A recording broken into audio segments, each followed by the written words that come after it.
Grabe, 11:30. Gutom daw ang magnanay ko. Pakulo tayo ng tubig.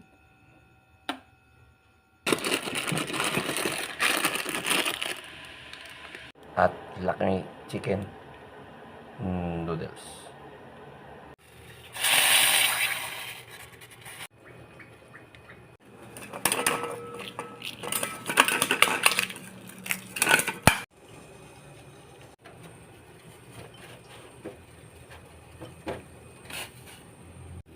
Cornstarch with water.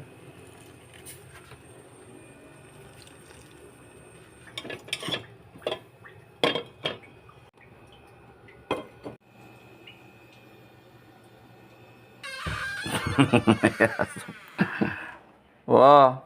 Ano masasabi mo? Parang bungo na to. Ang putla mo sa kama. Ito ko matikman eh. Kimchi noodles.